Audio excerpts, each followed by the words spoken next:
Hello friends, welcome to Yash recipes. இன்றைக்கி நம்ம சேனலில் ஒரு ஸ்நாக்ஸ் ரெசிபி தான் பார்க்க போகிறோம். நம்மள நிறைய பேருக்கு இந்த கிறிஸ்பி மூங் தால் ரொம்ப பிடிக்கும். அது நம்ம வீட்டில் எப்படி செய்யறதுன்னு பார்க்கலாமா? அது செய்கிறதுக்கு நான் மெஷரிங் கப்பில் 1 கப் அளவுக்கு பாசிப்பருப்பு எடுத்திருக்கேன். இதோட அளவு பார்த்திங்கன்னா 1/4 கிலோ அளவுக்கு வரும். இதை ஒரு பவுலில் மாற்றிக்கோங்க. இதை நல்லா 2-3 வாட்டி வாஷ் பண்ணிவிட்டு இந்த மாதிரி 2 மணி நேரம் ஊற வச்சு எடுத்துக்கோங்க. இப்போ ஊறின பருப்பை இந்த மாதிரி ஸ்டெய்னர் வச்சு தண்ணியெல்லாம் வடிகட்டி எடுத்துக்கலாம். இப்போ ஒரு டிஷ்யூ இல்லைனா கிளாத்தில் நம்ம ஊற வச்ச பருப்பை சேர்த்து நல்லா ஒரு 1/2 மணி நேரம் இதை காய வச்சு எடுத்துக்கோங்க. வெயிலெல்லாம் காய வைக்க வேணாம், ஃபேன் கீழே காய வச்சிங்கனாலே போதும். ரொம்ப ஈரம் இல்லாமல் இருக்கக்கூடாது. நம்ம புட்டு மாவுக்கெல்லாம் அரிசி ஊற வச்சு அரைப்போம் இல்லையா, அந்த மாதிரி பக்குவத்தில் இருக்கணும். இப்படி கையில் எடுத்து பார்த்தீங்கன்னா நல்லா உதிரியாக இருக்கணும், லைட்டாக ஈரமாகவும் இருக்கணும். இது வந்து கரெக்டான ஸ்டேஜ். இன்னொரு சைடு நான் எண்ணெயை நல்லா சூடு பண்ணி வச்சுருக்கேன். இந்த மாதிரி ஒரு ஸ்டீல் ஸ்டெய்னர் வச்சுக்கோங்க.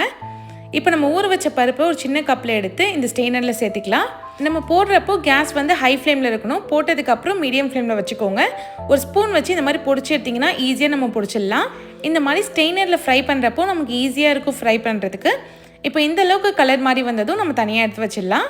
இப்போ எல்லாத்தையும் பொடிச்சு எடுத்தாச்சு. ஒரு டிஷ்யூ வச்சு அந்த எண்ணெயெல்லாம் எடுத்துருங்க. நீங்கள் ஓவனில் செய்கிறீங்கன்னா 400 Fahrenheitல 10 நிமிஷம் ப்ரீ ஹீட் பண்ணிவிட்டு 20 மினிட்ஸ் பேக் பண்ணி எடுத்திங்கன்னா சூப்பராக மூங் தால் ரெடி ஆகிடும். இப்போ சீசனிங்காக இதில் நான் கொஞ்சமாக உப்பு மட்டும்தான் சேர்த்துருக்கேன். உங்களுக்கு வேணும்னா நீங்கள் இதில் தனி மிளகாத்தூள் இல்லை மிளகுத்தூள், பூண்டு கூட நசுக்கி போட்டு செய்யலாம், சூப்பராக இருக்கும். ஆனால் நான் இன்றைக்கி சிம்பிளாக தான் செஞ்சுருக்கேன். குழந்தைங்களுக்கு இதை ஸ்நாக்ஸாக செஞ்சு கொடுங்க, விரும்பி சாப்பிடுவாங்க.